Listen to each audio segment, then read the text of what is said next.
Some Sayadaws suggest yogis should learn the basics about the Buddha's teachings, Sutta Pitaka, such as mind, mental formations, body. Some are even more specific, saying that yogis need to learn basic Abhidhamma Pitaka in order to be able to practice Vipassana and meditation more effectively. At the same time, some don't require any prerequisite. Their explanation is the foundation of Vipassana meditation practice, methods, and techniques are also the Buddha's teachings. So by practicing Vipassana meditation, you are also learning and experiencing the Buddha's teachings. What are your thoughts and what is your suggestion and recommendation?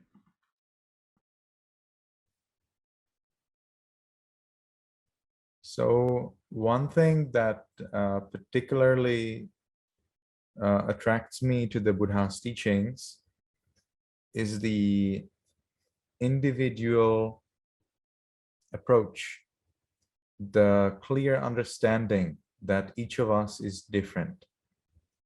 So some of the Buddha's students, they receive a lot of the Buddha's teachings, and they barely understand anything. Then what to speak about their progress in meditation.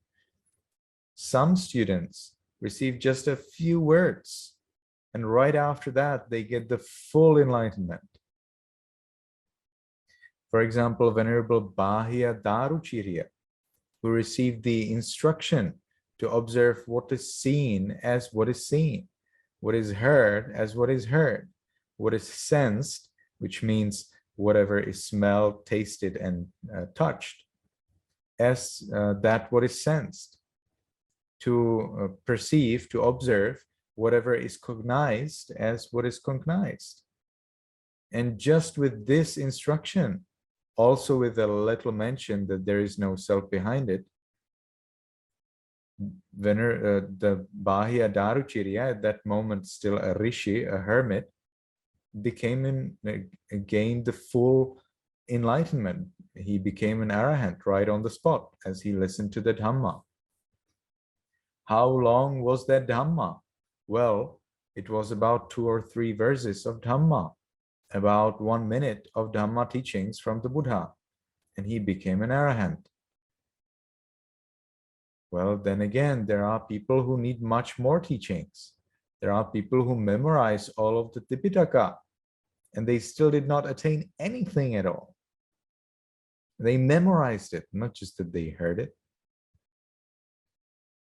So it seems that each of us is different.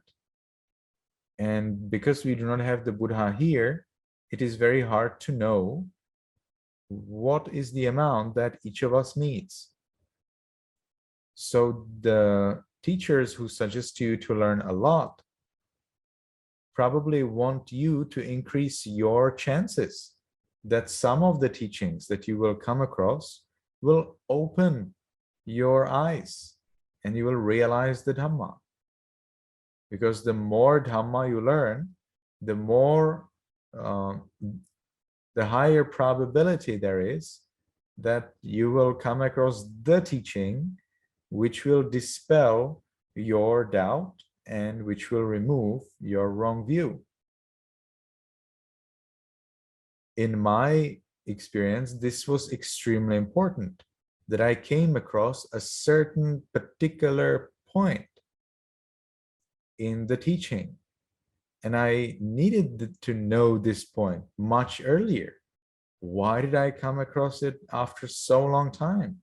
Well, because Dhamma is so rich that it's very hard to know what is the point or what are the points that we need to know to come to the next level, so to speak. So it's very important for us to learn Dhamma as much as we can so that we dispel our theoretical doubts. We we recognize 3 levels of wisdom. Suttamaya Panya, Chintamaya Panya, Bhavanamaya Panya. So that's wisdom that you gain through hearing or learning, then wisdom you gain through thinking, and then you get wisdom that you gain through meditating. But you cannot get bhavana maya panya, wisdom gained through meditating, without sutta maya and chinta maya panya. You first need to hear that dhamma, you need to think about it, and then you can realize it through meditation. Well, this teaching is mostly coming from commentaries, so it is of course based on the main scripture. And what's the main scripture? The main scripture is the Buddha's teachings, and the Buddha himself explained that there are 4 things that everyone needs to become a stream enterer. What are those 4 things? Having a good friend. Why? Because you're supposed to listen to that good friend's dhamma. Why? Because that what you hear from your good friend is to be reflected upon. You need to think about what you have heard from your good friend. And then, if you have well understood theoretically what your friend told you through thinking and further questions and answers with your friend, follow it. So these are the 4 requirements to achieve the first level of enlightenment. So what are they? First, having the good friend, then sutta maya panya, chinta maya panya, bhavana maya panya. It is therefore necessary that we learn Dhamma, that we listen to Dhamma. If we take these 4 as the basis of our practice, then you can see that without learning Dhamma, there's no way at all to become enlightened.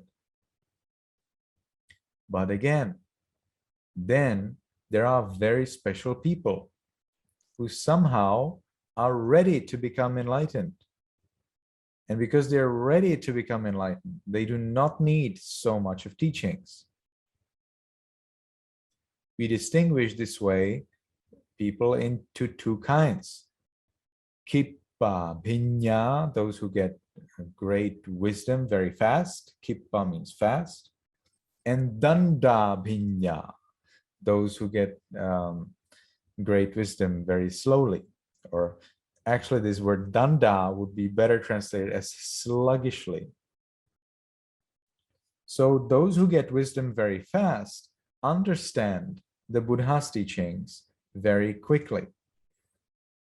Although the commentaries and sub-commentaries are stricter, and they would actually explain it as that kippa bhinya means the fast intellect is when you become enlightened without any practice and any meditation at all. Already after a few words of the Buddha's teachings. And there are even masters who distinguish this kippa bhinya into 3 levels and so on. So it's a little bit complicated in the modern times. Danda bhinya definitely is someone who needs to practice, who needs to meditate. But it seems that, again, there would be 3 levels of danda bhinya. So you would have some kind of like kippa danda bhinya. So those would be people who really need to meditate very hard, but still they actually realize the teachings after a relatively short time. So why am I saying all this? I'm saying this because I want to introduce you to a very interesting master in Myanmar who lived about 70 years ago. He is one of my favorite masters in Myanmar. His name is Sunlun Sayadaw. You will usually read about him in English as Sunlun Sayadaw, S-U-N-L-U-N. You can Google him, and his biography, I think, is even available for free and for download. It's a beautiful book with very interesting description of his life and his teachings. Sunlun Sayadaw. He was an analphabet. Analphabet means that he could not read, he could not write. He was a farmer. He was married probably childless, or the mention he would have a child, I think, is not there in the book. And Sunlun Sayadaw at one time learned from an astrologer that he is going to die very soon, if I remember correctly, within the next 2 weeks. And after he got this information, he got really scared. And as he was scared, he was trying to find a solution. During these 2 weeks, at one point, his wife organized some kind of meeting, some kind of nice meeting with nice friends. And there he learned that there is this thing in this world. It is called meditation on breath. And he was very much interested in this practice. He learned that it is possible to concentrate on breath.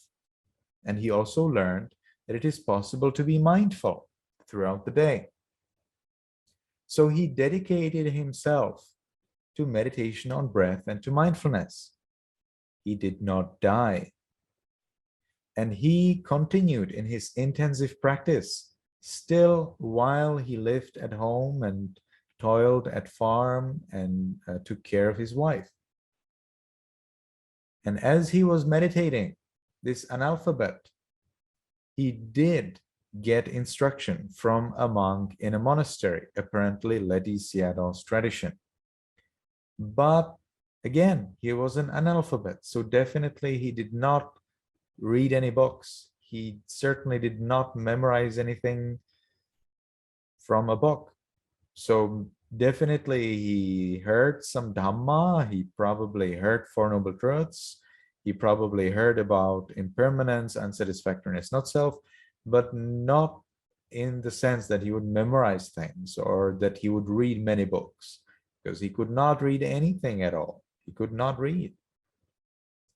Within a short time, I don't remember exactly, but I think within a month, he became a stream mentor. He achieved the first level of enlightenment. Within another month, he became a once returner. Within the third month, he became a non-returner. As a non-returner, he left his wife and he became a novice.